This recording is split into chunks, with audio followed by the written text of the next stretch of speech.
Hello, everyone.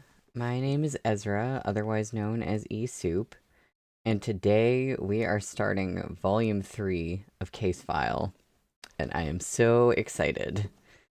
Um, Psychine, you said cutting it close today. You just made it. Perfect. Um, I'm so excited to get into this volume. I, um, I was cutting it close because I almost forgot I had to schedule the stream for today.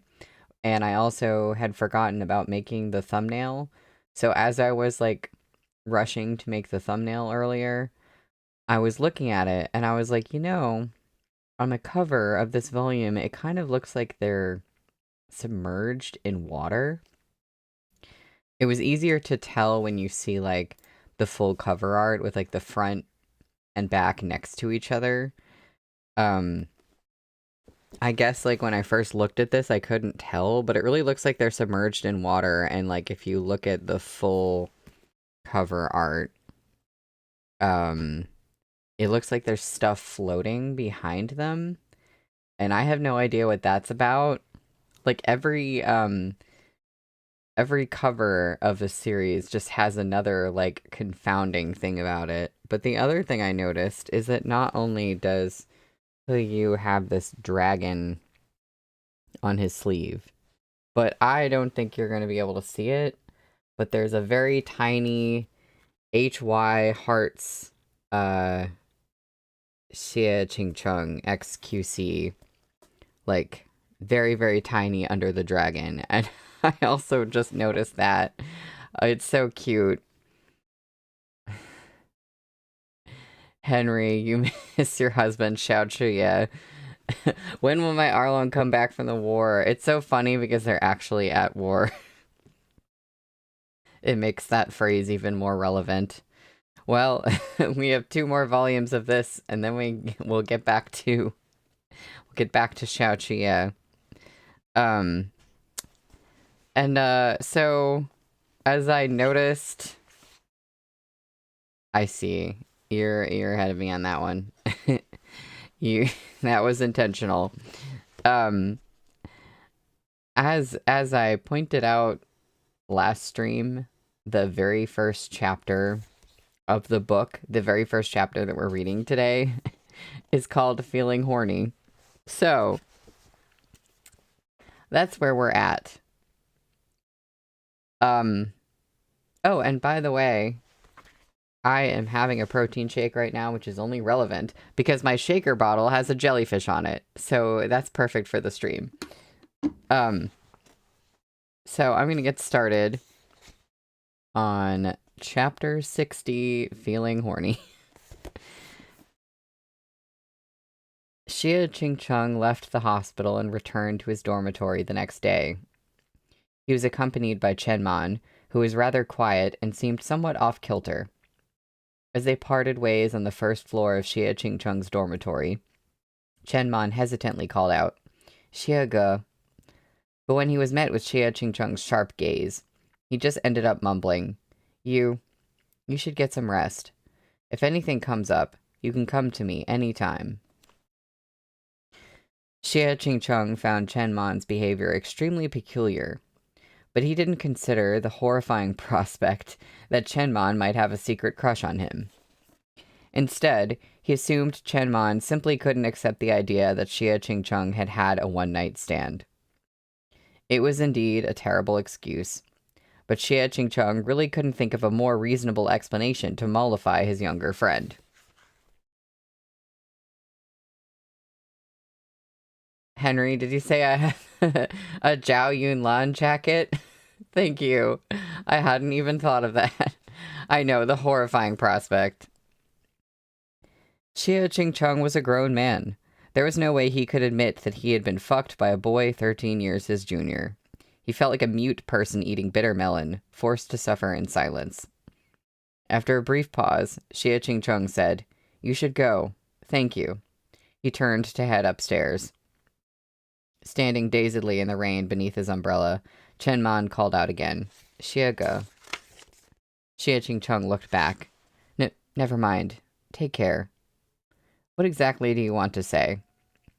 Biting his lip, Chenmon did his best to resist the urge to ask, but in the end, he still blurted out, "Are you still in touch with that girl?" Xie Qingcheng paused. "Would you stay in contact with a one-night stand?" I don't do things like that," said Chenmon. As soon as the words left his mouth, he realized it sounded like he was criticizing Xie Qingcheng for failing to uphold masculine virtues, so he hastily waved his hands. "Sorry, that's not what I meant." "You're right. You shouldn't do things like that," Xie Qingcheng said tonelessly. "Right now, I'm also regretting that momentary impulse." Chenmon stared at him. "It won't happen again. I find it disgusting." With that, Xie Qingcheng turned to head upstairs. Only then did Chenmon's lingering pallor regain a hint of color. It took a whole week for Xie Qingcheng to completely recover from his malaise, and even after so long, the evidence left on his body had still not fully faded. When he was giving lectures or writing on the blackboard at the university, he had to be extra careful that his sleeves were properly fastened, because his wrists were still covered in faint rope marks. These marks bore witness to the fact that his hands had been bound when he was wantonly defiled. Xie Qingcheng didn't contact He Yu again. He Yu had blocked him, while he had straight up deleted He Yu from his contacts. The medical school and Huzhou University were both centuries-old institutions, with sprawling campuses that took a long time to circle even by car. Avoiding someone was a simple matter, if Xie Qingcheng truly wished it. But did he truly wish it? "Just think of it as a nightmare," he thought, "and don't look back." In life, there were many hateful things beyond one's control that would never be dealt with in a satisfactory manner. Sometimes, just escaping in one piece was the best possible result. Xie Qingcheng had been through a lot in his time, so it wasn't that he didn't understand this principle, no matter how disgusted he felt by what had happened. But he still often startled awake in the dead of night. His illness had receded, his fever was gone, and even his nether regions had slowly begun to heal. But deep down, Xie Qingcheng, who had always been resistant to love and desire, had grown even more frigid than before. He kept dreaming of He Yu's hateful, lust-filled face and of the things they'd done. Then he'd suddenly sit bolt upright in his bed. Away from prying eyes, Xie Qingcheng would finally show his panic and weakness, gasping open-mouthed as he buried his face in his hands, sweat soaking through his clothes. He smoked cigarette after cigarette and even took sleeping pills. One day in the shower, he noticed that the hickeys He Yu had given him had finally disappeared completely. But he still couldn't relax. He knew he'd been branded to the bone, and his fear and disgust towards sex grew even more intense. His memories pricked at him constantly, reminding him how he had lost control under He Yu, how he'd vented the desire he always suppressed, a desire that he'd almost managed to quash completely, in a way that he abhorred. He had screamed, shaken, and lost himself. These memories were like welts left by a whip, stinging him, humiliating him, tormenting him without end.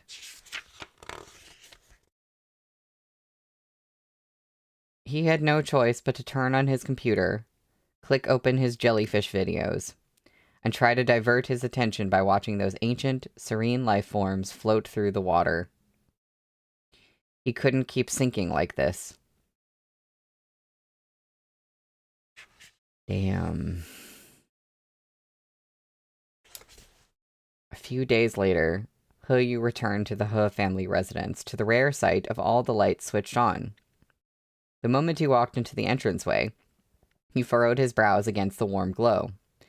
It was as though he were a vampire who had grown accustomed to desolation, whose most familiar environment was the silence and darkness of an ancient castle. "You're back," came a familiar voice. He Yu was surprised to find both Lu Jishu and He Jiwei present. After he'd slept with Xie Qingcheng, He Yu had returned to the villa just once, On the day he tailed Xie Qingcheng to the hospital, only to find that there was nothing he could do. That day, his heart had felt uneasy and especially empty. After all that stimulation, he couldn't help but feel a bit hollow inside when he suddenly found himself all alone. His emotions a mess, he had returned to the main residence, where he could at least find company in the housekeeper and servants. He knew his parents had recently made a trip back to Huzhou, but agitated as he was, he didn't want to see them, so he had left the residence the next day to stay out of their way. He hadn't returned since. Not until today. He'd assumed that Liu Jishu and He Jiwei wouldn't stay for very long, and he hadn't expected they'd still be here when he came back. He wasn't accustomed to receiving this sort of welcome. Perhaps this is fake too, he thought. Another hallucination. But then he realized that he had never once dreamed about his parents coming home to eat dinner with him. They had never appeared in any of his fantasies. Is it cold out? Liu Jishu asked him. I've made you some nourishing 4-herb soup with morels and abalone. Mom. Yu fell briefly quiet. This word, one of the first learned by all humans, was a bit clumsy on his tongue. I'm allergic to that kind of seafood. Silence immediately descended upon the hall. Liu Jishu felt a bit awkward and shot He Jiwei a glance. He Jiwei coughed. It's all right. You can eat something else. I had them make you steamed Napa cabbage and supreme soup. The stock's been simmering for hours. It used to be your favorite. He Jiwei wasn't very close to He Yu either, but he was somewhat more reliable than Liu Jishu. He knew what his son liked. Wait, what is that, Henry? What is that about He Yu and Lestat de Liancourt? Why was I literally just like watching season 3 teaser stuff with my friend last night. Lestat is just on everyone's mind right now, I guess. He Yu didn't have any reason to refuse, so the three of them sat down together at the dining table. The atmosphere grew even stiffer. You just think the world would explode if they met? I see. Probably. He Yu couldn't remember the last time their family of 3 had sat down together like this. It had been too long. Looking at He Jiwei and Liu Jishu's faces, he found them a bit unfamiliar. To him, his parents were more like the 2 profile pictures in his WeChat contacts, with those slightly flattened voices. When do you plan to return to Yanzhou? He Yu asked. There's no rush, Liu Jishu immediately responded, a sickly sweet smile plastered onto her corpulent face. It had been stuck on there rather too forcefully, and looked like it might fall off at any moment. Your brother's living on campus now, so we don't need to keep an eye on him all the time. And besides, He Yu, you nearly scared me to death. You mustn't do such dangerous things. What if something happened to you? A sob seemed to catch in her throat. He Yu looked on dispassionately. After the broadcasting tower incident, his heart had become cold and hard. But he didn't feel like wasting words on these 2, so he smiled softly and said, It's all right. I'm doing very well. Conversation continued idly over dinner. The scene seemed warm and inviting, but chilly undercurrents roiled beneath the surface. I'm done. May I go upstairs? He Yu asked at last. Although He Yu was making Liu Jishu a little uncomfortable, she was a businesswoman through and through. She could keep her thoughts tightly hidden, even when it came to her own son. Okay. Go on. Get some rest.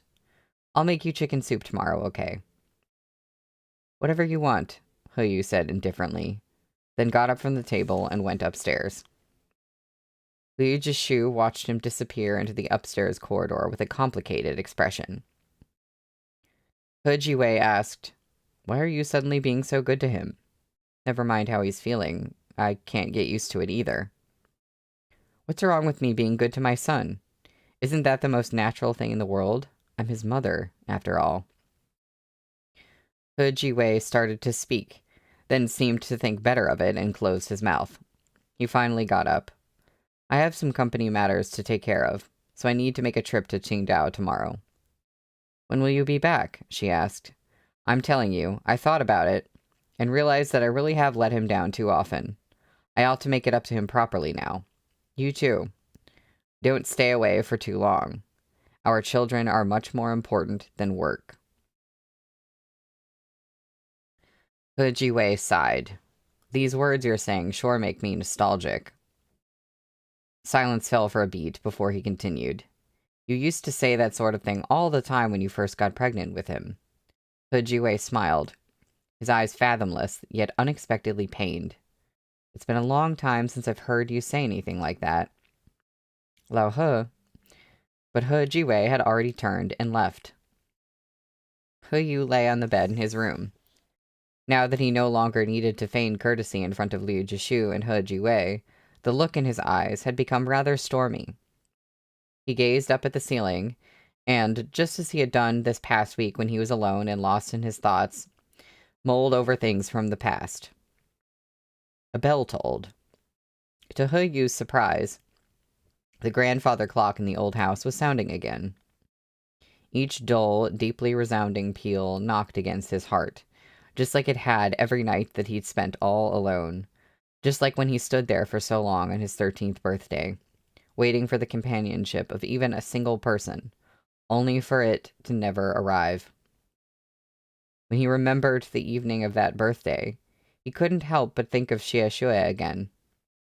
Not only had his parents never shown much concern for him, but even Xie Shui was nothing more than a partial figment of his imagination, dreamed up by a boy drowning in the depths of loneliness and extreme sickness. She was a real person, but she also wasn't entirely real. Ever since he learned the truth, He Yu's feelings toward Xie Shui had become extremely complicated. Hadn't he always anticipated all this? He had always felt that Xie Shui's memory was poor. There were certain things that he could remember with perfect clarity, yet she would say that she didn't have any recollection of them. Back then, he had even said to her, I don't know how you managed to get into university and become a teacher with that memory of yours. He'd never suspected that those events he remembered so clearly might have been nothing more than blossoms in a mirror, or the moon on the water. Beautiful delusions of his own mind. That version of her didn't exist at all.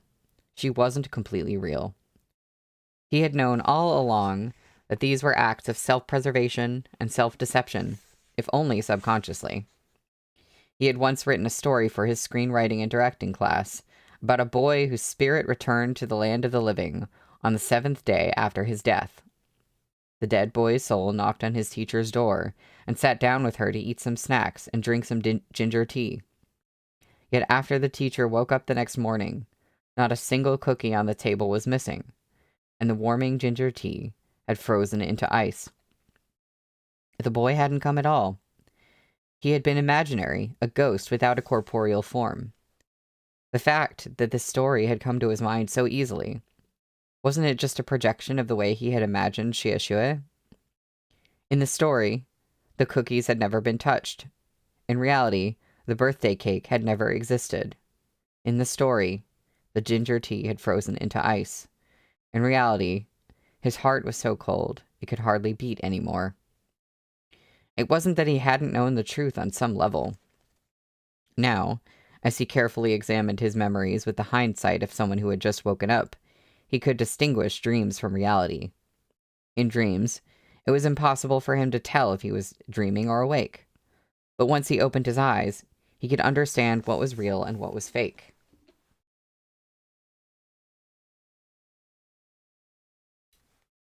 Just like Xie Qingcheng had said, Xie Shui had indeed been very kind to him. That kindness was neither exceptional nor unconditional. She treated him like a close friend, but she had plenty of friends. He Yu was merely one among many. He had never been special. This truth upset him much more than the realization that Xie Shui liked someone else. His pillar of emotional support had been nothing more than an illusion. For him, even just liking someone, the most normal feeling an ordinary person could experience, was too much to ask for. With his thoughts running wild, He Yu hadn't had a good night's sleep in a long time. He hadn't been faring much better than Xie Qingcheng that week. The human body wasn't meant to withstand such intense and unrelenting stimulation, so even though He Yu's mind was a mess, he still took a few pills and slowly closed his eyes, falling into his first deep sleep since that night at the club. He Yu had a dream. He dreamed of a pair of dangerously bewitching peach blossom eyes. The peach blossom spring within those eyes had enticed him countless times before, so at first he thought he was dreaming of Xie Xue, that he was in another fantasy, that the pathetic hope in his heart had once again taken on her appearance to comfort him. And there's a footnote for the peach blossom spring. The subject of a 5th century fable by Tao Yuanming, the peach blossom spring is a utopia where people live unaware of the outside world. The phrase can be used to describe an idealized, peaceful location. No more peach blossom springs. Oh yeah. We can't get away from it. But as the dream grew clearer, He Yu saw that those eyes weren't lovely and smiling at all. They were ice-cold, sharp, hostile, and resolute, and also distraught and helpless. He suddenly realized that those were Xie Qingcheng's eyes, the way they looked after he had been drugged with Plum Fragrance 59 in that private room. The dream was a product of his own subconscious mind, so as soon as he realized whose eyes those were, the full scene began to materialize. Once again, He Yu saw Xie Qingcheng's body sprawled out on that buttery black leather sofa. Xie Qingcheng's skin was strikingly pale, like a precious gemstone ensconced in a case lined with black velvet, so fair it seemed almost transparent. What had once been a clean white shirt was now soaked through with red wine. The fabric was plastered to his skin, revealing the lines of his firmly muscled chest as it rose and fell. He Yu had tormented Xie Qingcheng into a miserable state. He was so drenched in sweat that he looked like he had been fished out of the sea. His body was fully tensed, purely masculine and ferociously powerful, like a flame struggling as it was doused with water. The drug coursed relentlessly through Xie Qingcheng until he couldn't take it anymore. He arched his neck helplessly as he clawed at the sofa, staring upward as if he were trying to grab onto something, exposing his wrists and the delicate script on his left wrist that read, "Here lies one whose name was writ in water." He Yu stared at that line of text until the clearly distinct words blurred, and finally he couldn't make them out at all anymore. The words were like some kind of demonic curse that was sucking his soul from his body, and he stepped forward like a man possessed, only for Xie Qingcheng to grab his hand with a slap. Those peach blossom eyes seemed suffused with a peach blossom miasma. And there's another footnote. Peach blossom miasma is a fictional poison that often appears in wuxia fiction, usually deadly, but with an alluring vapor. Once again, that hoarse, impassioned cry, the likes of which He Yu had never heard before, echoed through his dream. Xie Qingcheng panted, his lips parted, his eyes misted over, and the veins in his neck shivered hypnotically, like a snake demon that had cast off its molted skin to reveal the vulgar desire beneath, enticing a man to bite and tear into it ruthlessly, to swallow it until that desire melted into his bones, drawing him into a nightmare that didn't even spare his flesh and blood. When He Yu woke up, he was still panting for breath. The watch on his wrist was coldly dormant, a calming weight on his sweat-soaked arm. He lay on the large walnut bed in the villa, the vegetal sweetness of his bamboo sleeping mat flooding his nose with each inhale. Beyond the window, an edge of grayish-blue the color of a crab's shell had begun to peek out from below the horizon. It couldn't even be considered the first rays of dawn. At around 4 in the morning, it was still too early, and all the servants in the villa were asleep in their respective rooms. Yu was the only one awake, just surfaced from a dream, drenched in cold sweat and shivering from the chill. A light autumn quilt was draped over his waist.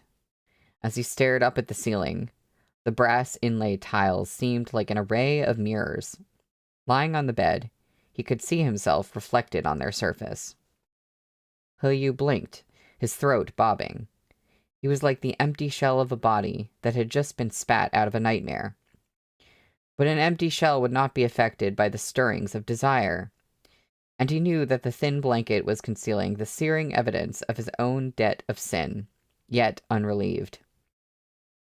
It had followed him here into the real world, belatedly crossed over from that fantastically vivid dreamscape to desperately seek comfort in something soft, wet, and warm. Yu's fingertips twitched, and he was certain that he had truly gone insane. How did he end up dreaming about that night he'd spent with Xie Qingcheng? When he fucked Xie Qingcheng, he'd believed he wasn't doing it out of any sense of desire. He had lost his mind at the time, and all he knew was that this was the best way to humiliate Xie Qingcheng. Completely irrationally, he would follow Xie Qingcheng into the mire if it meant that he could cover him in mud and see that wretched look on his face. Yu had originally planned to use the retaliatory madness born of the wine to bring the relationship to an end. After that night of sex, he'd even blocked Xie Qingcheng on WeChat like some booty-calling fuckboy, with no plans of contacting him ever again. So why would he dream of Xie Qingcheng again? Of that hoarse cry that made even the dimples on his back prickle with pleasure? It wasn't like he was gay. How could he get caught up like this? It wasn't like he was gay.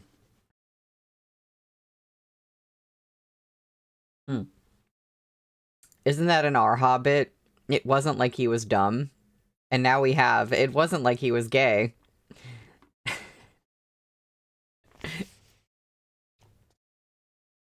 Yu closed his eyes and lifted a hand to his temple.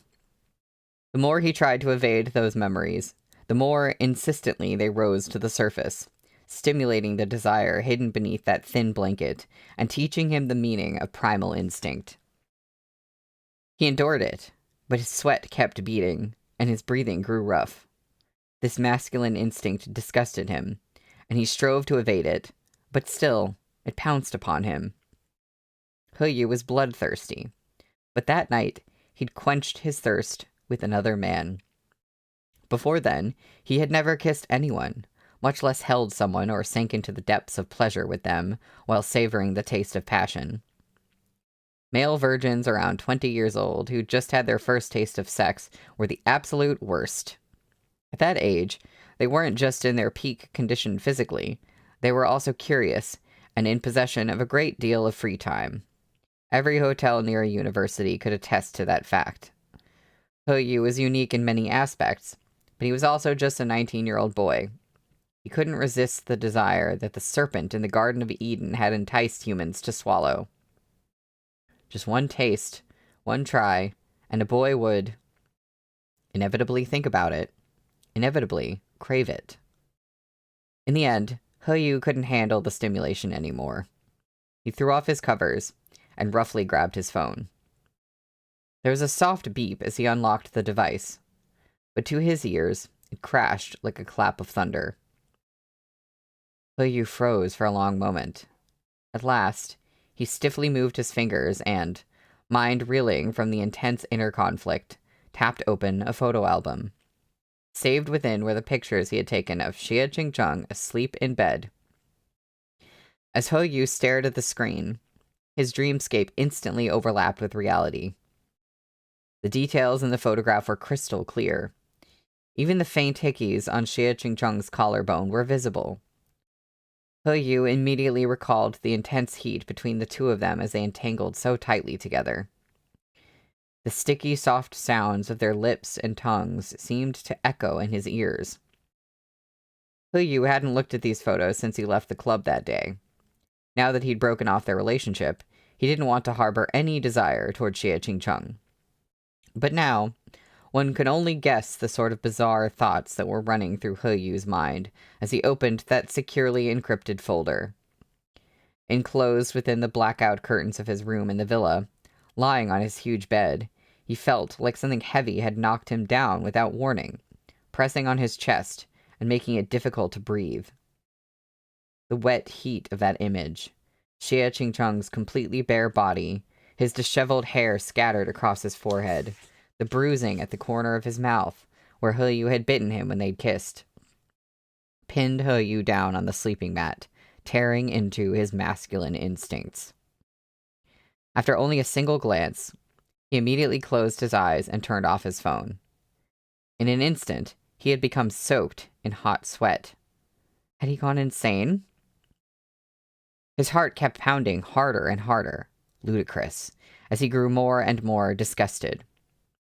He really had gone insane. It wasn't like he was gay. Do we have to drink to that one now?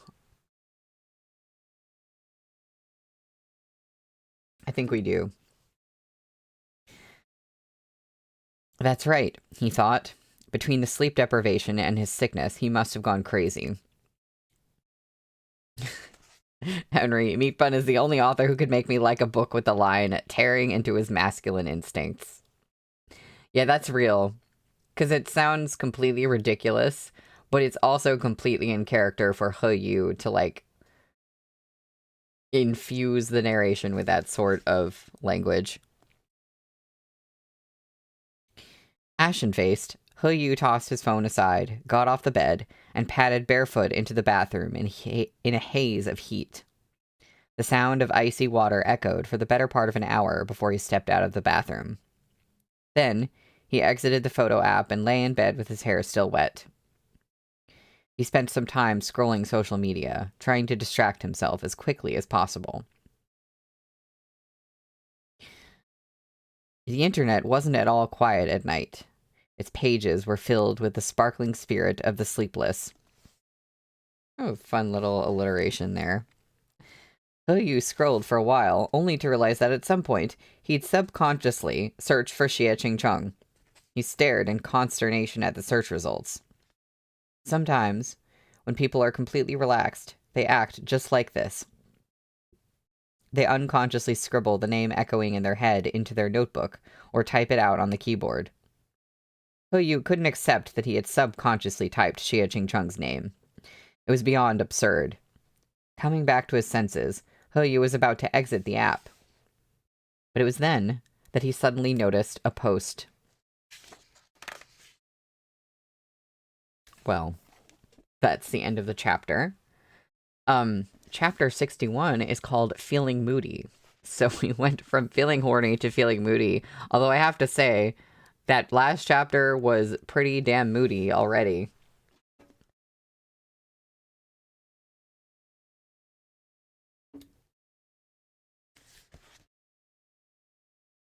The post was a formal denunciation of Xie Qingcheng, directly tagging Huzhou Medical School to demand that he resign from his position. He Yu took a closer look. Since the broadcasting tower incident blew up, Xie Qingcheng and the people around him were no longer the only ones being targeted. The pressure of a mob could sometimes grow into an avalanche. Now, even Huzhou Medical School was embroiled in the conflict. The masses wrote letters, made online posts, and lodged complaints with the relevant departments, calling into question the professional judgment of Huzhou Medical School for hiring such a professor. Never mind the question of whether Xie Qingcheng had ties to criminal organizations. They argued that someone who'd mocked Qin Ziyan like that shouldn't be teaching at Qin Ziyan's alma mater at all. That post had an especially high number of interactions, but there were many others. He Yu looked on indifferently, thinking that it was only right for Xie Qingcheng to be trapped in a situation of his own making like this. It wasn't as if anyone had forced him to say something so heartless. But when He Yu turned off his phone and lay in bed silently, staring at the ceiling, he found that he wasn't actually all that happy about others cursing out Xie Qingcheng. This was a personal matter between him and Xie Qingcheng, after all. Yu felt that he was the only person who had the right to demand reparations from Xie Qingcheng for his remarks on mental illness. How was this anyone else's business? How meddlesome. But as it turned out, things weren't as simple as Yu thought.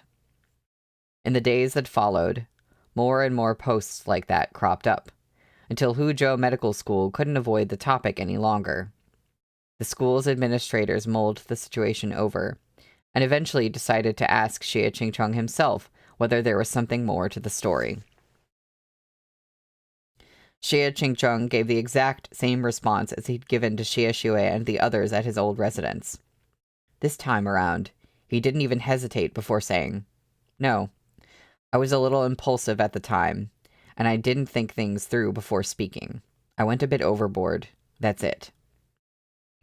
The higher-up sighed and said with an air of deep regret, "Oh, Professor Xie."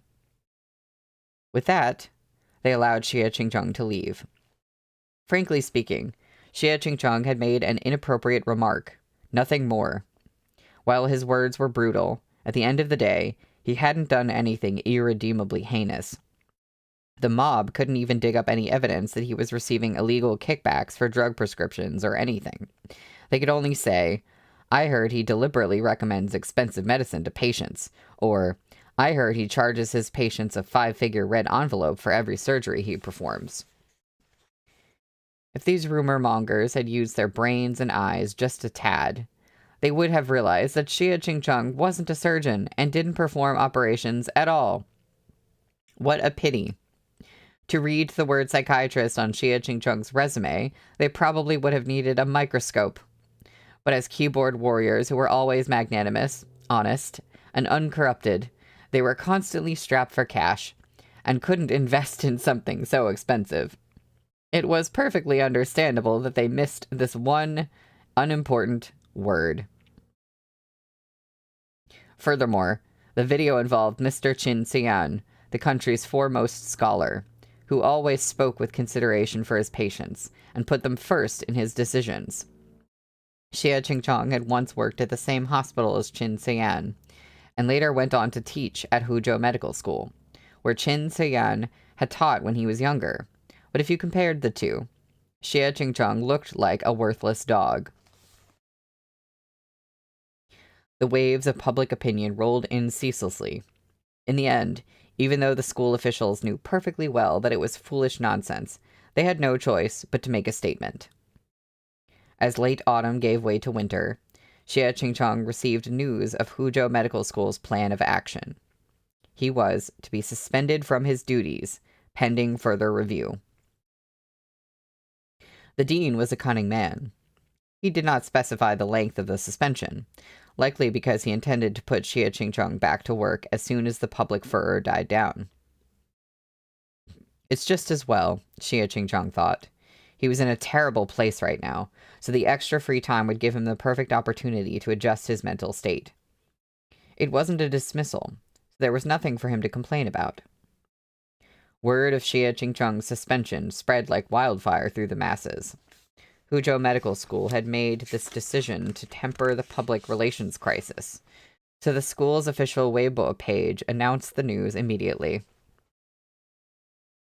Xie Xue saw the announcement. So did Chen Man. The two of them called Xie Qingcheng in a frenzied panic, only for him to shoo them away brusquely. At that moment, he was carrying a cardboard box of his office materials in his arms. It was too heavy to hold with his phone in his hand, so he truly couldn't be bothered to spare either of them more than a few words. Xie Qingcheng walked to the run-down car parked in front of the school, threw the box into the trunk, and unlocked the vehicle.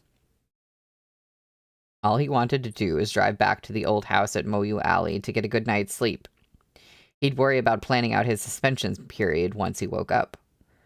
But before he even managed to step into the car, Xie Qingcheng spotted a young man standing under an old camphor tree next to the parking lot. You. It had been a long time since the incident at the club. Xie Qingcheng had been so thoroughly tormented that night that he had spent most of the past 2 weeks trying to escape from the trauma that He had inflicted on him with the help of nicotine and medication. The only thing worth celebrating was that it seemed like He had no intention of approaching him again. So Xie Qingcheng had believed this matter would slowly pass. He would never, ever have to see him again. But against all reason, here He was, exuding the same menacing aura that he had back at the club. An aura that was completely different from anything Xie Qingcheng had seen from him before. It was as if all the wounds etched into Xie Qingcheng's psyche that had just barely begun to scab were ripped open at once. As the two of them stared at each other, those sick, twisted, scorching, humiliating memories flooded his mind. Xie Qingcheng wanted to act as though he hadn't seen He. But the young man seemed to have come here on purpose to add insult to injury. Leaning against the railing with his hands in his pockets, he stared at Xie Qingcheng with an indecipherable expression and said, "You've been suspended." Xie Qingcheng ignored him completely. There weren't many people in the parking lot, so there was no need for He to pretend to be as pleasant as he had in the past. He took several steps forward. It was only He's gunshot wound and Xie Qingcheng's regard for He Jiwei that stopped him from just putting He out of his misery. Out of his goddamn misery.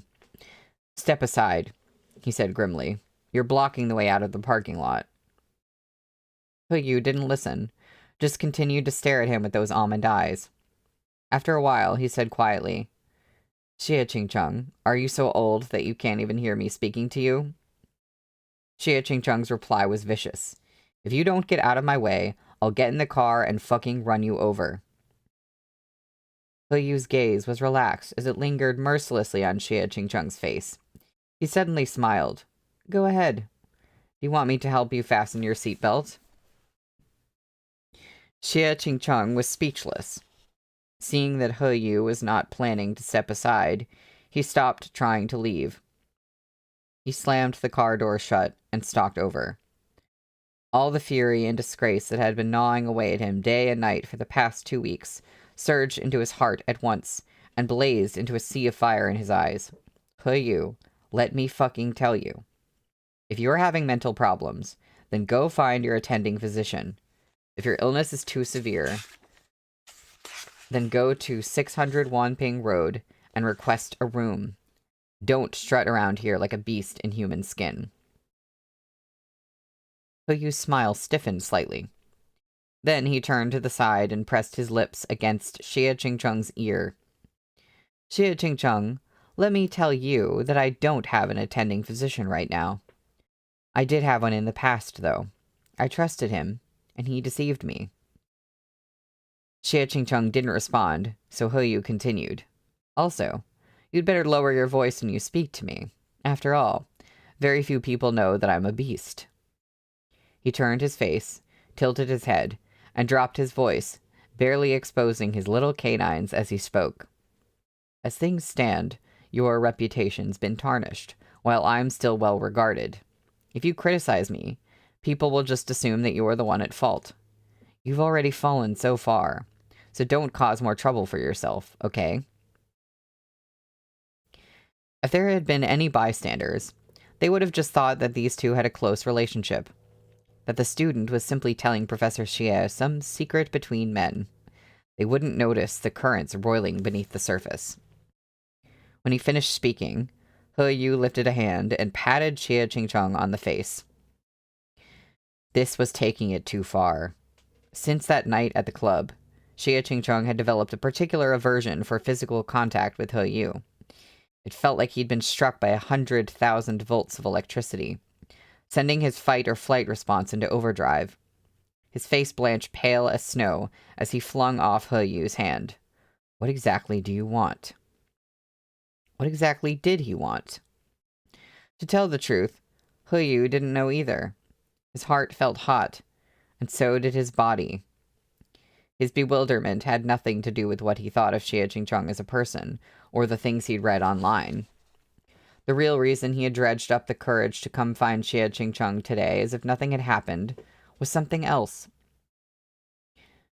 Since opening Pandora's box a few nights ago in an irritated and impetuous rush, and doing certain unspeakable things while he looked at Xie Qingcheng's photos on his phone, it seemed he was addicted. Even though he knew he shouldn't, even though he was disgusted by it, he couldn't help but stare at those photos of Xie Qingcheng every morning and evening. There were even times he woke up in the middle of the night, thinking of everything that had happened that night. He'd vented the passion that was driving him to the brink of madness. It had been several days now. He couldn't stop. In the end, He Yu blamed his ridiculous actions on a normal biological response. He was a proud person and liked cleanliness, refusing to dirty his hands with the filthy relationships between men and women.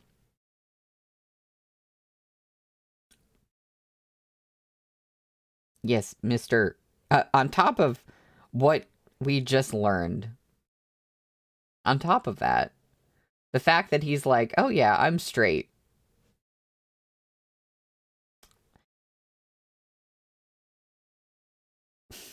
Although he won the affections of both men and women at school, and he received enough love letters each year that he could have made a profit selling them to scrap collectors, he'd never been interested in pursuing those kinds of relations before.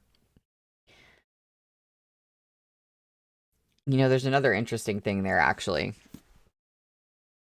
Is that He Yu is always so like, wow, Xie Qingcheng is so passionless. Like, he was like, I can't imagine him, you know, in bed with his ex-wife or anything like that. And he would, like, think about that. But, like, when it says things like this, it's like he kind of has that vibe, too, of, like, seeing himself as above, like, human, like, romantic or sexual relationships. Like, it sounds like he has that similar tendency, but he's kind of judged Xie Qingcheng for it. So it's like, all right, look at yourself a little bit harder.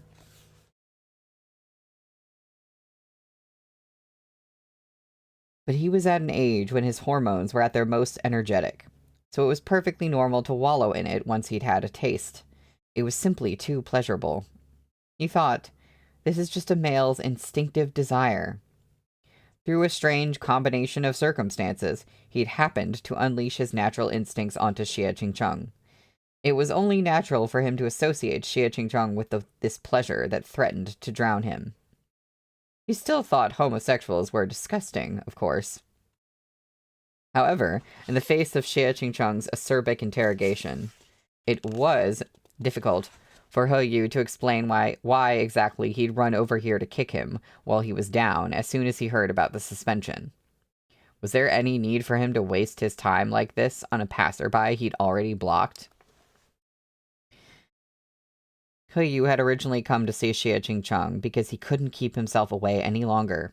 But now, under those cold, incisive peach blossom eyes, he began to feel extremely embarrassed. This embarrassment made him moody and unkind, and he racked his brain for some reason he could strike back with. In the end, he just barely managed to pull out an excuse that sounded halfway reasonable. Let me think, he said nonchalantly. Maybe it's because I heard that you're unemployed right now and would like to hire you again. He Yu, have you gone fucking blind, or is there something wrong with your head? Xie Qingcheng's voice was even more menacing than He Yu's. I haven't lost my job. The youth gazed at him calmly, but his other intentions completely indiscernible on his face. But who knows how long your leave of absence will last? Do you plan on living on minimum wage? It's none of your business, even if I'm living on disability allowance. He Yu smiled. Professor Xie, it's true that there is no personal relationship between us, but I thought it over and, even though you're pretty irritating, your medical skills can't be denied. It's not a problem for me to employ you. You could say that I'm making use of the useless. Back then, I resigned of my own volition, said Xie Qingcheng. Which neuron of yours is misfiring for you to think that I'd go back to being your doctor? Ah, it seems you've misunderstood. Yu looked as gentle and refined as ever, but every word he spoke made his face seem all the more punchable. I'm afraid you don't have the honor of being my doctor yet, but the facility that took in Zhuang Jiqiang, they can offer you a position, if you're interested. Yu's expression was blandly indifferent. Looking at his face, no one would believe the impossibly outrageous things he'd done in his dorm room bed while looking at a few photos of Xie Qingcheng. He paused before adding shamelessly, Consider it reparations for the time I impulsively violated you back at the club. Xie Qingcheng instantly flew into a rage, his face contorting in a dangerous scowl. Who the hell do you think you are? What reparations? That night. Did something happen that night? Nothing happened. At these words, silence fell. Originally, Yu had wanted to gloss over that night as well. After all, he didn't plan on continuing this perverse relationship with Xie Qingcheng, nor did he have any intention of admitting that he'd lost his virginity with a man. But now that Xie Qingcheng was the first to deny it, it made him mad. He slowly narrowed his eyes, finally showing a hint of anger, and his hand shot out, pinning Xie Qingcheng between himself and the car. Xie Qingcheng, do you have Alzheimer's? You're the one who's got fucking Parkinson's. This verbal lashing made Yu's expression darken further. Professor Xie, the cost of living in Huzhou is so high. If I recall correctly, your previous salary just barely covered your monthly expenses, right? You still need to buy books and files, pay out of pocket to do research, and save up for Xie Xue's dowry. On the off chance that Xie Xue ends up with a fewer die in the future, the amount you'll need to appease his family will be... Let me see. And there's a footnote. Fewer die. A generally derogatory term for the children or second generation of China's nouveau riche. Implies a spoiled rich kid.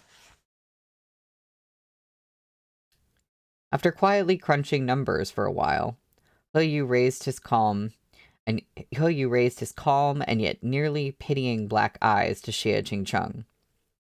It seems you'd have to work without any breaks from the Qin dynasty until the year 2200. Xie Qingcheng didn't humor him with a response. So Yu continued, Frankly speaking, it's no big deal if you come to me in your time of need. His voice lowered further as he whispered into Xie Qingcheng's ear at a volume only they could hear. I've thought it over in the past few days. If nothing else, I fucked you. Even though you were neither the first nor the best, I fucked you so many times that night, you more or less count as mine now. It's only natural for me to take some responsibility. Xie Qingcheng was about to lose it. Yu was treating him like a woman. It made him so furious he nearly abandoned all reason. For a moment, he seriously wanted to kill Yu. Forget about He Jiwei, the bullet wound, the past. He didn't care about any of that anymore. He just wanted Yu dead. When Yu met his eyes, he saw his feelings clearly and unmistakably. But there was also a vague notion. You could tell that Xie Qingcheng wanted to tear out his throat, to kill him with a single bite. But buried in that nearly cannibalistic fury was a hint of some other emotion. However, it disappeared in a flash, and Yu didn't get the chance to see it clearly. In the end, it seemed to be that thread of emotion that Xie Qingcheng used to forcibly suppress his hatred. Yu, he snapped, his voice terribly hoarse. Don't make me laugh. I might have been drunk, but I still remember your performance that night. You've slept with many people? Don't fucking flatter yourself. You think that you're the only person I've slept with, that I don't know any better, that I can't tell? Is that it? Just who's the inexperienced one here? You really think you can fool me? Yu's face turned ashen. I have slept with people, he said darkly. Loads of them. Then you really are a fucking homicidal maniac. Did none of your previous partners tell you your technique is lethally awful? This was a fatal blow for a young virgin man.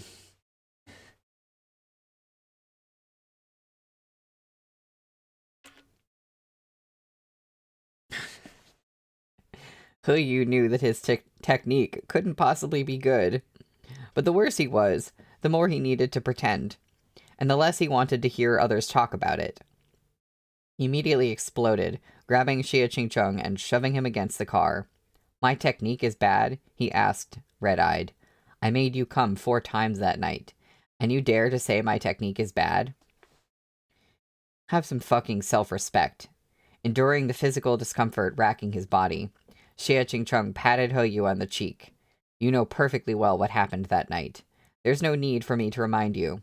A dog in heat couldn't have performed worse."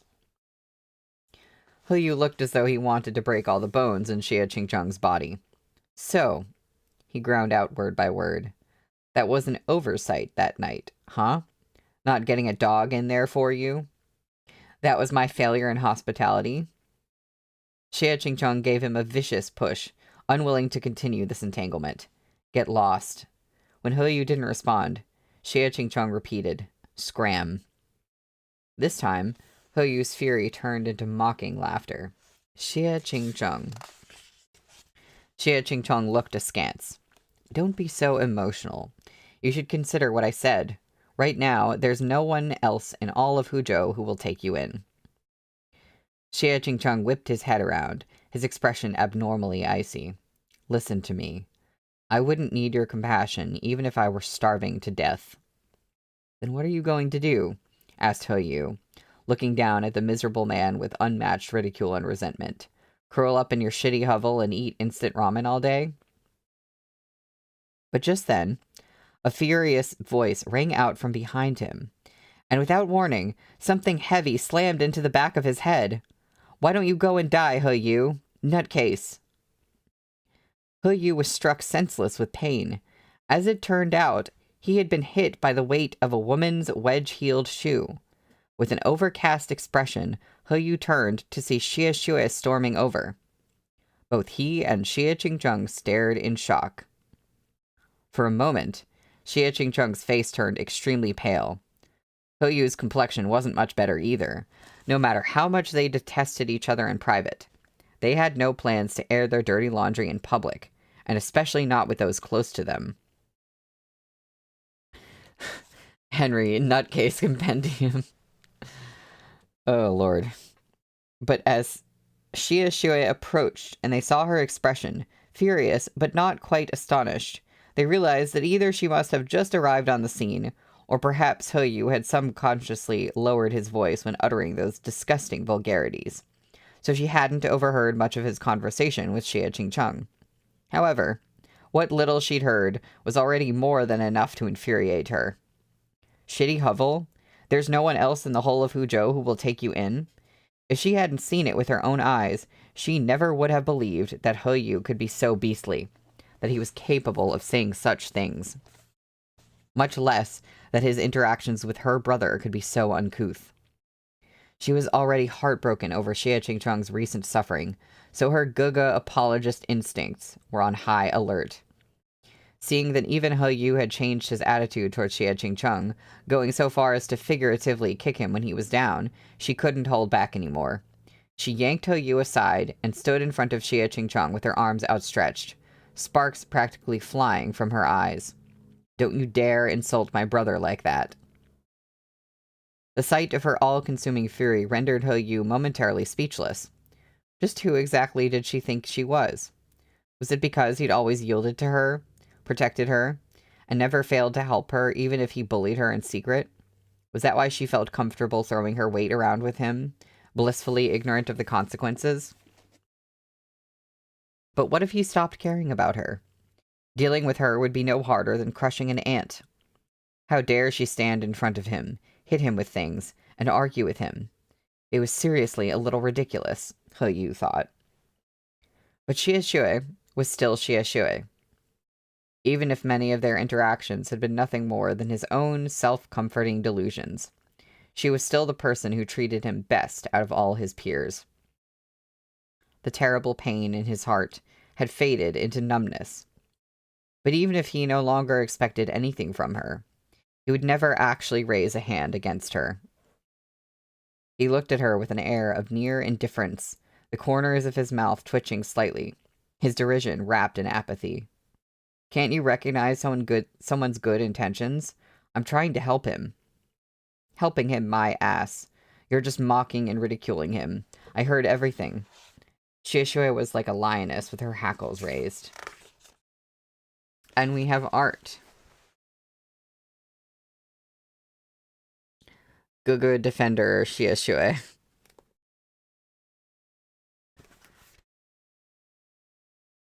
Oh, you can even see her shoe on the ground in front of her. With a fierceness that Hoyu had never seen before, she yelled, "Why are you suddenly treating him like this? You believe those rumors, don't you? I'm telling you, Hoyu, you don't need to insult my brother like this. So what if he's suspended? Our family still has me. I can support him even if he doesn't work." Xie Qingcheng stared at his sister's back as an indescribable emotion rose in his heart, completely lost for words. He was accustomed to being a patriarchal elder who rarely spoke a soft word to his younger sister, and he wasn't accustomed to taking the time to cherish the tender moments shared between family. But in that instant, something soft and warm stirred in his firm chest. Hoyu touched the back of his head, which was still pulsing with pain. Luckily, he wasn't bleeding. Hoyu glanced at Shiashue with a grim expression. "And how much do you earn as a teacher in training? Is it even enough to buy barbecue skewers?" "What's it to you?" Shiashue retorted. "There really is something wrong with you. If worst comes to worst, I'll stop eating skewers. It's not like I'll die if I never eat them again. Step aside." Xie Qingcheng watched Hoyu's expression grow increasingly malevolent as he stared at Shiashue. He pulled her aside, but she kept cursing tempestuously at Hoyu. "You think you're all that just because you've got some stinking money? You really think you're all that, huh? You can't do anything except humiliate people. See if I don't fail you this term. I'll deduct your daily participation points all the way down to 0. Who do you think you are, Hoyu? How did I never see what a crazy asshole you are before? Nutcase. Scumbag." The word nutcase was like kryptonite to Hoyu, and it was even more hurtful coming from Shiashue's mouth. His expression turned even colder. "I dare you. Curse me out again." But it was Xie Qingcheng who responded.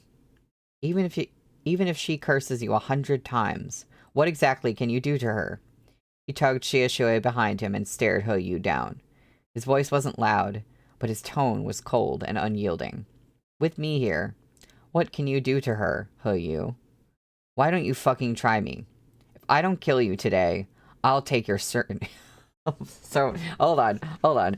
If I don't kill you today, I'll take your surname." Why are they always saying this? Why is everyone always betting things on taking someone's surname?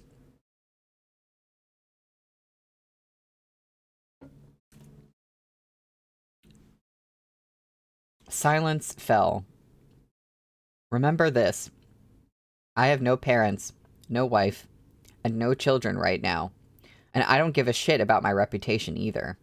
Shiashue is all I have. I don't care about anything else. So if you dare touch a single hair on her head, I'll kill you." As Hoyu stood in silence, Xie Qingcheng spent some time pacifying the girl, but his eyes remained fixed on the youth before him. "Get in the car, Shiashue," Xie Qingcheng told her. Shiashue was still incandescent with rage and refused to let things lie. "Hoyu, you fucking... Don't be vulgar. Get in the car." In the end, Shiashue was forcibly shoved into the car. Xie Qingcheng slammed the passenger side door shut, then shot Hoyu a sharp glare before he rolled his eyes and sidestepped him to get to the driver's side of the car. However, when he passed Hoyu, the youth suddenly grabbed him by the wrist. "Xie Qingcheng, you..." "I'll say it one last time." Xie Qingcheng bit out each word with utmost clarity. "Get out of my sight. Now." With that, he flung off Hoyu's hand and swept into the car, slamming the horn and emitting a long, ear-piercing honk. Hoyu stood beyond the car window with a dark expression on his face, his eyes downcast, as he looked at the passengers within. His lips moved, as if he was saying something. Xiaoshui wanted to lower her window and rail at He Yu again, but Xie Qingcheng stopped her. Don't bother. His eyes were terrifyingly cold. He looked away from He Yu. Let's go home.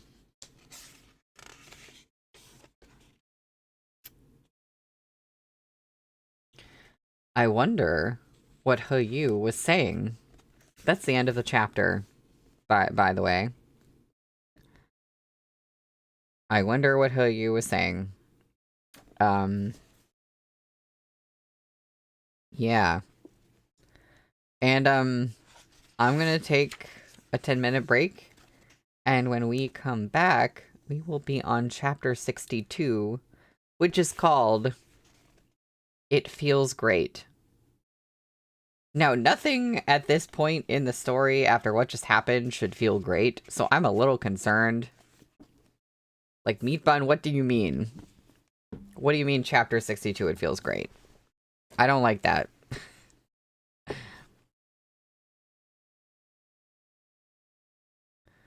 Oh, Saikin, after a quick Google, you'd say the surname thing is because it's not typical for women to take the husband's surname. So people kind of say that because it, like, sounds extra ridiculous or something. Or like it's, like, not tied to marriage as much is what you're saying. So it doesn't sound like, it doesn't have the implication of, like, we'll get married if I don't kill you right now. I see. It's just very funny, hearing that. And I've seen it in, like, so many different, like, Danmeis and dramas. But yeah, so, I will see y'all in a few.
Hello, I am back. And I am very excited, although scared, to get into the next chapter. I've been wondering throughout this stream how things are going to develop that, like, I think basically the thing with this series, but especially right now, is like, how can they ever have a good relationship? Like, how is that going to happen? And there are certainly a lot of volumes to go for us to find that out, but I seriously, right now, I'm just like, Meat Bun, how are you gonna do this? Like, how do we repair this? And I feel like things are gonna get worse before they get better, but still, I'm just like, even more so, like, how? Like, I think I've definitely read some, enemies to lovers and like things like that, but this seems like uniquely a difficult relationship to repair.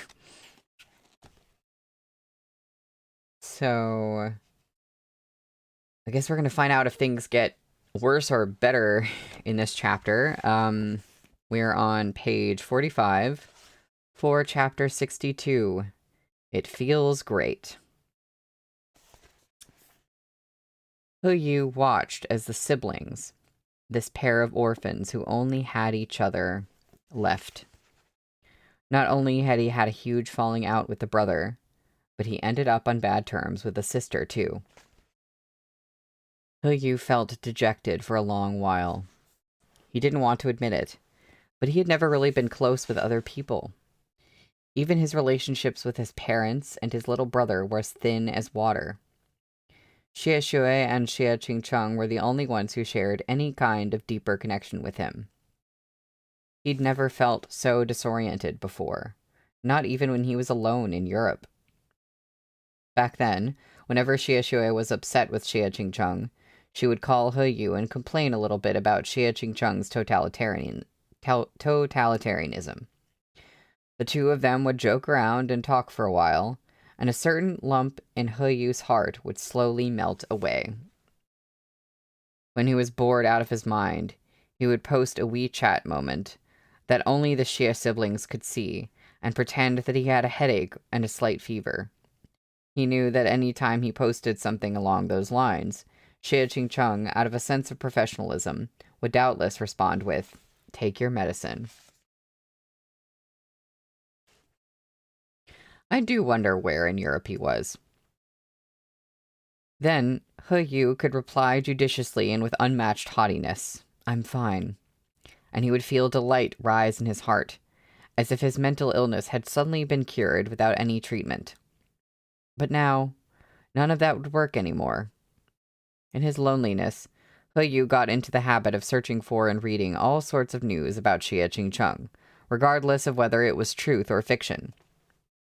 He found that even though he was a hacker, he wasn't nearly as deranged as netizens when it came to digging up personal information. He actually ended up learning a lot of new information from these people. For example, when Xie Qingcheng was in middle school, he was often involved in gang fights. Did we have some hint of this? I feel like there were some hints of Xie Qingcheng having the capability of violence when he was younger, but this is just spelling it out. He was often involved in gang fights.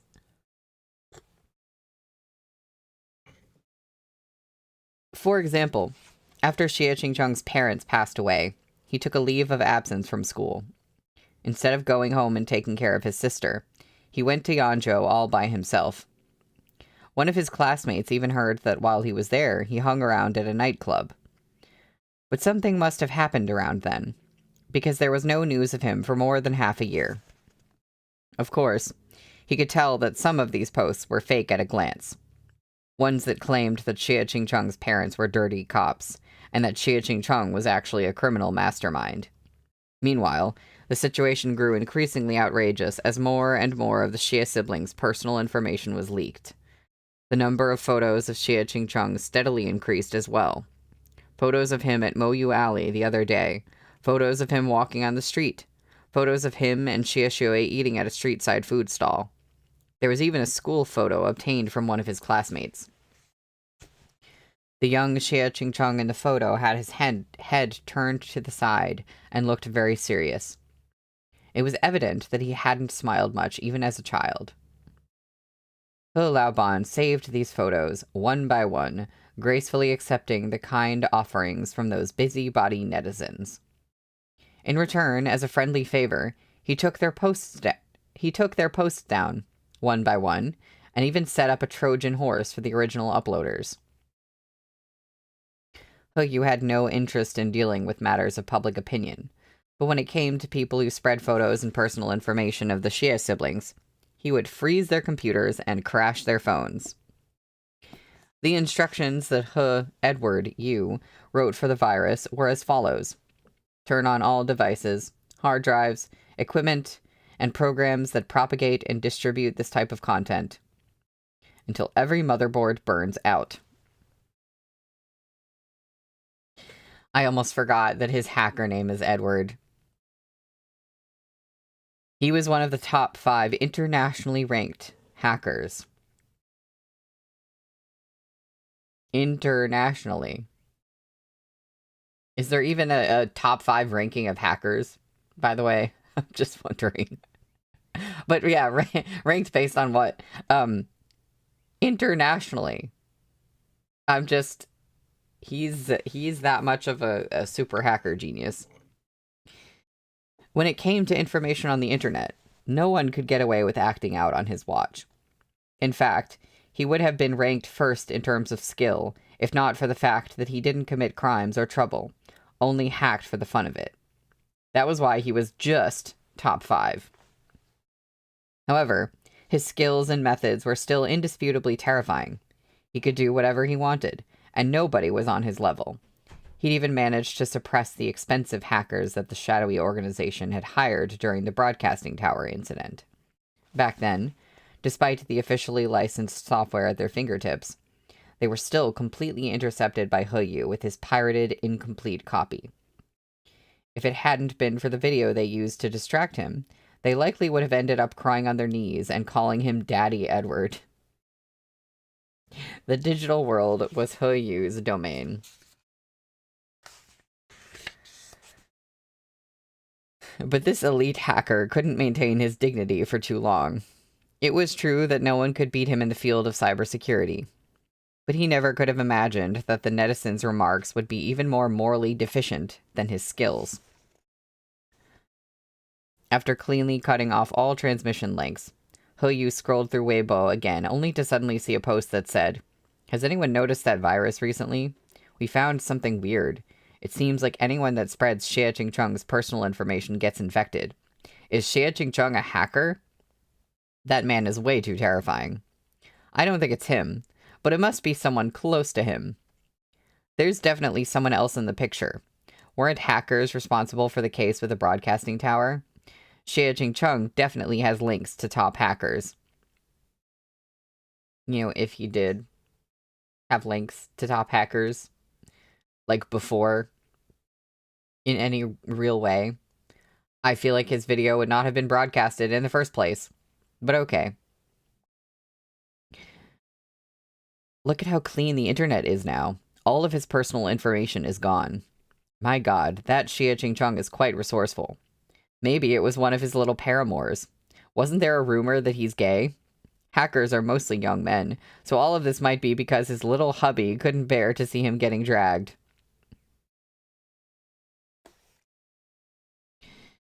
Well, they were perceptive, at least in one way. Hu Yu was speechless. His first reaction was to act as though he hadn't seen it. In fact, he had already exited the page. But after a moment's thought, he still felt indignant.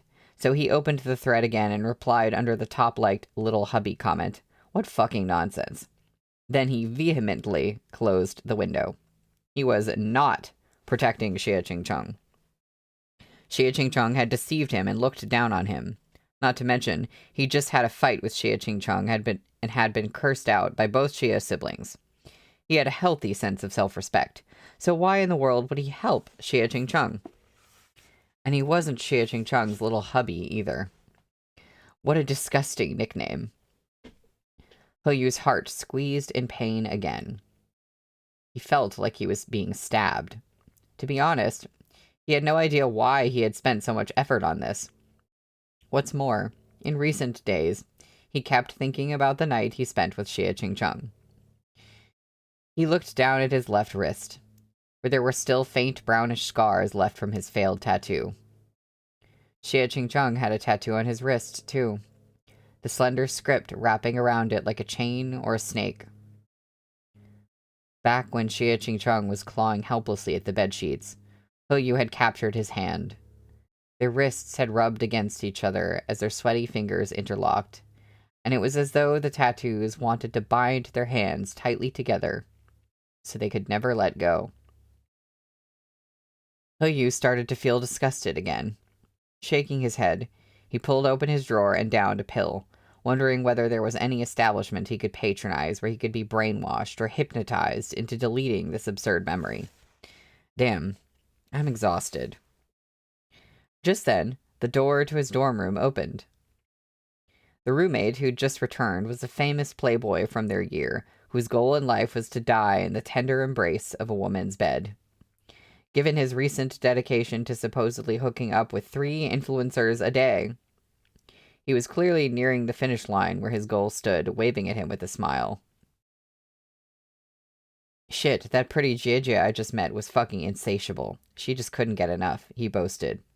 I nearly broke my hips and she still wasn't done. I'll have to eat a ton of oysters to recover. Dudes, look, I'm wasting away. I'm gonna die from coming too much. The chubby kid gaming in the corner of the dorm room spared a moment from his battle to roll his eyes. Damn, what are you humble bragging for? Whether you die of thirst or drown, either way, you're still dead. The playboy swept a self-satisfied look over his reflection in the floor-length mirror. Yeah, I'm so tired, and I still have a date with a pair of beautiful sisters tomorrow. He's going on a date. Okay. Alright. The chubby kid had had enough. Beautiful my ass. The fact that you don't have some venereal disease is one of the 10 great unsolved mysteries of medicine. One laughing, one cursing, the two squabbled for a while until young Master He, who rarely got involved in such discussions, interrupted them with a sudden cough. The chubby kid and the playboy exchanged a look. Assuming that He Yu objected to their vulgar conversation, they both went quiet. Unexpectedly, after a beat of silence, He Yu lowered his book. Then, after a moment's thought, he turned toward the playboy. With a bland expression on his porcelain-pale face that revealed nothing of his intentions, he said, "Can I ask you something?" Sure. He Yu sat gracefully in his chair with one leg crossed over the other, and an English hardcover edition of Ode to a Nightingale by John Keats resting on his knee. You know, Keats's epitaph, that's the tattoo that Xie Qingcheng has. Oh, right, okay.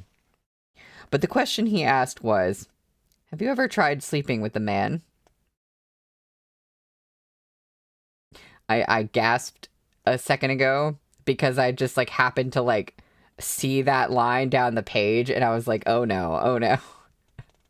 That's what he's asking him. Caught off guard. It was no wonder it took the other boy a long time to gather himself.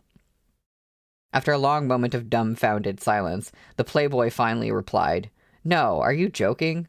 I'm totally straight, totally. A totally straight man would never sleep with another man."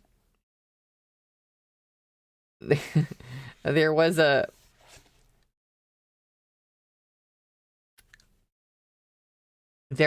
brief pause. Then He Yu continued in a voice so gentle that it was almost frightening. Then, have you ever heard of a totally straight man dreaming of having sex with another man? Once again, the other boy stared at him blankly. Then, under He Yu's friendly gaze, he resolutely said, "No, never. Who is it? That's hilarious. He's definitely gay.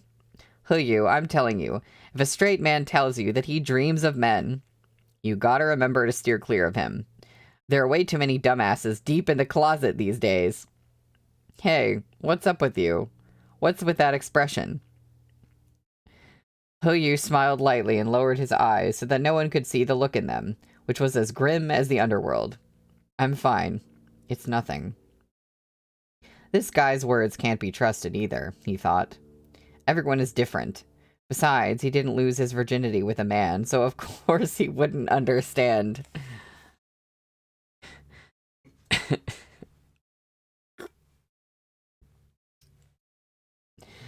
But what made He Yu even moodier was that in recent days, the desire to experience that crazed pleasure again had grown stronger and stronger.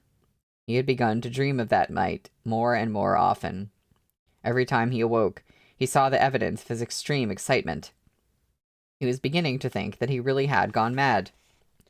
When a young person, hot-blooded and headstrong, tasted the forbidden fruit for the first time, it was easy for them to become addicted, to sink too deep, and find it impossible to stop.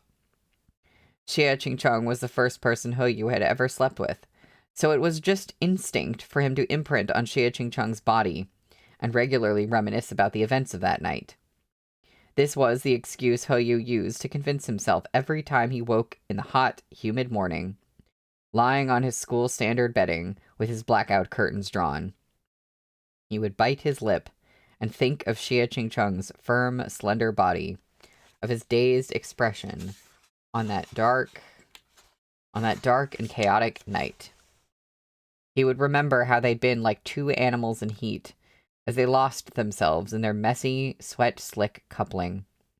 Amidst his roommate's snores, he'd recall the sensations he'd felt, and with sweat dripping down his body, he would silently and violently bring himself to release while looking at those photographs of Xie Qingcheng. Then, in post-nut clarity, he'd regret it hard and even feel disgusted by himself. There was no way he hadn't gone mad. Something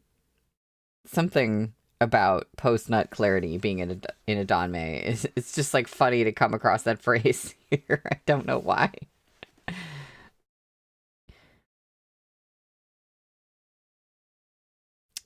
The young man wallowed in his depravity until one day he felt that it wasn't enough to just look at photos of Xie Qingcheng anymore.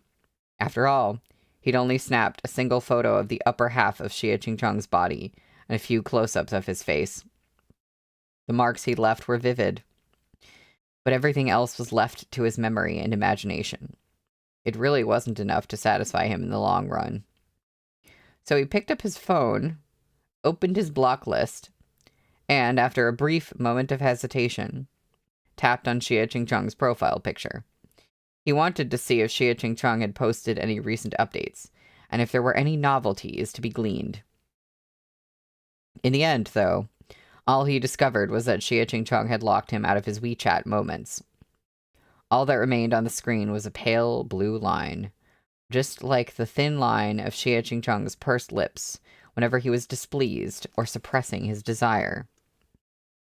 Hu Yu reached out and stroked his finger over that line with a dangerous look in his eyes. There was no social media platform on Earth that he couldn't break into if he put his mind to it. No status updates were safe from his prying eyes. This little hubby, as the netizens called him, may have protected the sanctity of Xie Qingcheng's privacy. But at the end of the day, gods may do what cattle may not. Less than half a minute later, Hu Yu had shamelessly broken through Xie Qingcheng's WeChat block. But having put his hacking skills to work and stumbled into Xie Qingcheng's moments, little hubby didn't find anything worth seeing. Xie Qingcheng hadn't posted in ages, and his last update had been a repost of some school business. Yeah, that's what I thought. I didn't think Xie Qingcheng was much of a poster. Indeed, there were no status updates on Earth that were safe from his prying eyes, unless the target in question hadn't made any such updates in the first place. In the end, Hu Yu angrily turned off his phone and spent an extended period stuck in this muddled state, like a drug addict trying to kick the habit. But just like an addict who kept telling himself that he mustn't continue on like this, his body couldn't resist the temptation. He had experienced ecstasy, and it was all too easy to relapse. In an attempt to go back to some of the standards he set for himself as a straight man, Hu Yu even visited Pornhub and browsed through some videos of girls. But it turned out to be completely ineffective. Objectively speaking, the most popular actresses on Pornhub were excellent. They had beautiful faces and lovely figures, and their voices were very pleasing to the ear. But unfortunately, even after browsing through all the top-rated videos, Hu Yu still felt completely indifferent. He drank an entire cup of coffee with an air of leisure while he watched their performances like some heartless film critic. What he saw on screen was nothing like what he'd actually experienced. His memories from that night could be summed up in 4 words: hot, wet, crazy, and pleasurable. Hu Yu could never have guessed that someone as tall and formidable as Xie Qingcheng could have such a slender waist. Gripping that waist with his hands had kindled a sense of excitement in Hu Yu. He felt like he could easily crush Xie Qingcheng to pieces.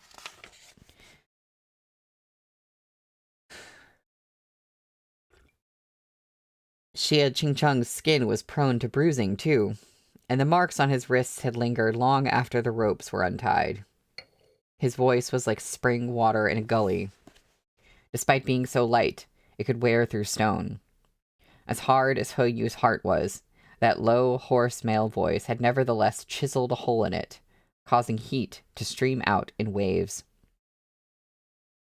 Hu Yu never would have imagined that Xie Qingcheng could look so wanton. That this cold, sharp, fiercely unreasonable man, this man's man, who always smelled so strongly of tobacco, would lose his mind, that his eyes would grow dazed, as he madly tumbled down the abyss of desire into the morass alongside Hu Yu. It had been way too hot, which was why Hu Yu's every attempt to quit this drug ended in dismal failure.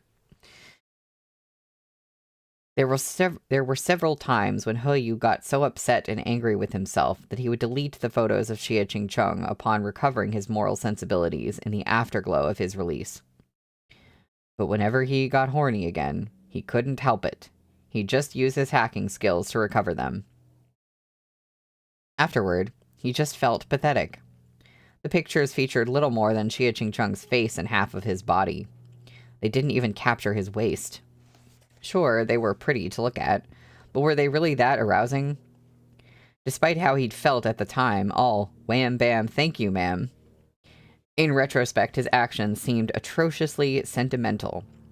Like he'd taken these photos to soothe his desire and feed his yearning, for the sleeping visage of his lover the morning after a night of lingering passion.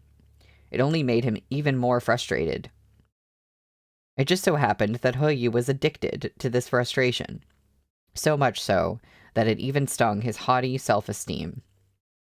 But there was nothing he could do. In the face of that baffling desire, he couldn't bear the temptation of his memories. He wanted to bring his chapped lips to the opium that would eat away at his bones and cloud his mind and suck it down fiercely. With a single breath, the sights and sounds from that night materialized as endless tendrils of dark smoke, wrapping seamlessly around his body into an inescapable cocoon. Yu was sure he had fallen far too ill. He was feverishly poisoned and hopelessly addicted. Who could cure him? In his heart, he knew the answer. But there were no signs of life from that person.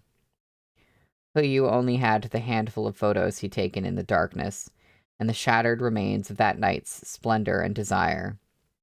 That, and the pile of outdated pictures he had looted from random netizens, while simultaneously purging them from every corner of the internet. Unfortunately, those photos weren't very good. They really didn't do a good-looking man like Xie Qingcheng justice. Just how had the netizens managed to take such useless photos? Good-for-nothings. The little hubby was deeply disappointed in them, and truly extremely annoyed. And because increased stimulation only served to push a person's threshold for satisfaction even higher, Yu could no longer be satisfied by this online Xie Qingcheng, who he could neither see nor touch. Lying on his dorm room bed, this schoolboy began to experience regret. The thought struck him that, prior to Xie Qingcheng's suspension, it used to take him less than 10 minutes to drive from Huzhou University to Huzhou Medical School's offices or classrooms to see that man every day. This realization left Yu feeling inexplicably dejected. Why had he been so unwilling to go before? It wasn't as though just looking at the man would turn him into a homosexual. Why hadn't he allowed himself to take a sip and quench his thirst if it could have made him feel better? If only he had gone before. He would have been able to see the man who went mad with him in the darkness, impeccably dressed as he stood at the lectern with not a single hair out of place. He could have heard the mouth that had once panted out those low, shattered gasps right into his own ear, calmly delivering a lecture on serious intellectual topics. Yu couldn't fall asleep. Finally, after yet another night of relieving his stress by thinking about Xie Qingcheng, this stupidly addicted young man, who had only just lost his virginity, suddenly got up and locked himself in the shower for a very long time. When he turned off the dorm's cheap shower head and slowly lifted his head, the look in his eyes was very turbulent. I can't go on like this, he thought. He who tied the bell around the tiger's neck should be the one to take it off. If Yu could take just a few more glances at Xie Qingcheng now, argue with him a bit more, and ideally be duped by the man again, he would definitely revert to feeling the way he did when they'd first met. He would clash with Xie Qingcheng and resent him, find the scent of disinfectant on his body repulsive, and try to stay as far away from him as possible. Yes, surely that was how it would go. It was the only solution. He needed to go see Xie Qingcheng again. An opportunity soon arose. After multiple rounds of edits and a laborious post-production, the campus film series The Many Faces of Malady was scheduled to play at the school theater next Friday. For the occasion, the theater had arranged a joint screening for Huzhou University and Huzhou Medical School students, along with an awards ceremony. Xie Shui was one of the people in charge of this product.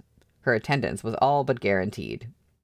After making some inquiries, Yu learned that Xie Qingcheng would also be coming. He even managed to learn his exact seat. Xie Qingcheng could attend such a bustling event because some news had been released recently about hot-button social issues. Fewer people were following the broadcasting tower affair so closely now that there was fresh meat to swarm over, so it had begun to recede from the center of attention. In any case, Huzhou University's theater was extremely spacious. It was 3 stories tall and could accommodate several thousand people, and it was unlikely that anyone would notice him in the darkness of the screening. Do you need to reserve a seat? Asked the Shuejie who'd helped Yu look into all this. You were part of the cast, so you should have a VIP seat in the front row, right? My friend is coming, Yu lied. Oh.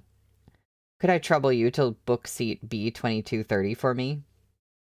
Naturally, the Shuejie was very willing to help this handsome youngster out. Using the university's internal ticketing system, she quickly printed out a ticket to the premiere of The Many Faces of Malady for Yu. B2230 was the seat behind Xie Qingcheng. Yu took the ticket and peered at the date on that the crappy printer had pecked out, anticipation rising silently in his heart. On the day of the premiere, he arrived extra early at Huzhou University's theater and sat down in his seat. But he waited for a long time, and the 2 seats in front of him remained empty. The movie was about to begin. The lights dimmed all at once, leaving only the scattered gleam of audience members' phones here and there in the theater. A moment later, the huge screen flickered to life and began airing the previews, diffusing vivid light throughout the pitch-dark hall. It was then that someone arrived at the theater. Yu couldn't see Xie Qingcheng's face in the darkness, only the indistinct silhouette of his profile, but that alone was enough to recognize him. What Yu had failed to anticipate, however, was that Xie Qingcheng hadn't come alone. The little police officer who was always following him had tagged along.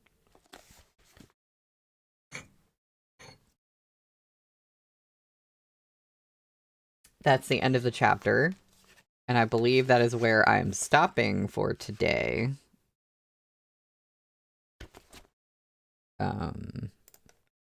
Yes. That's where we stop for today. So I can't remember. Can somebody tell me, did they ever actually get a chance to complete filming the scene? Like, Yu and Xie Qingcheng rehearsed the scene where they kiss. But then something happened with, like, one of the cases going on. And I swear it happened before they could film the actual scene. They had just rehearsed it. So I'm like, is that even going to be in the screening? And my next question is, would Xie Qingcheng have even, like, wanted to go to the screening in person if that was in the movie? Like, because I was sitting here thinking, like, he's not going to want to go see that, right? I might be forgetting something, though. I don't know. But this is fun. Instead, he's making it a date. It's a date with Chen Man. If I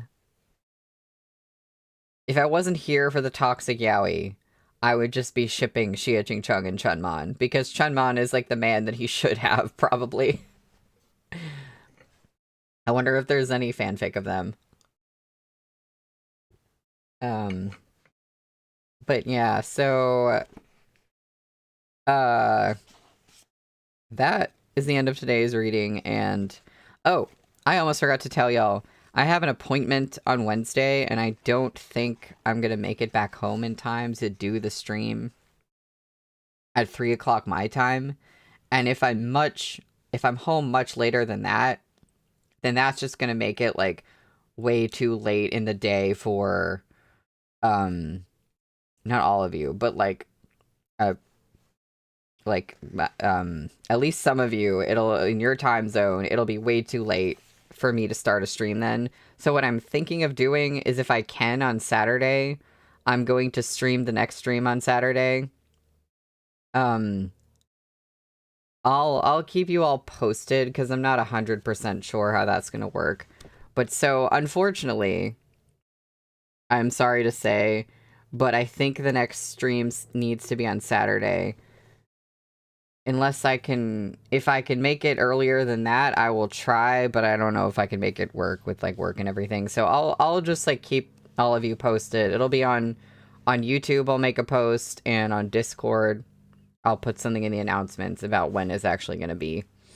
But yeah, thank you for coming to the stream. I will see you all at some point. To continue this. And when we come back, next time, we'll be on chapter 63, which is called No, He's Not Great. Which is another interesting title. So thank you, and I'll see y'all later. Bye.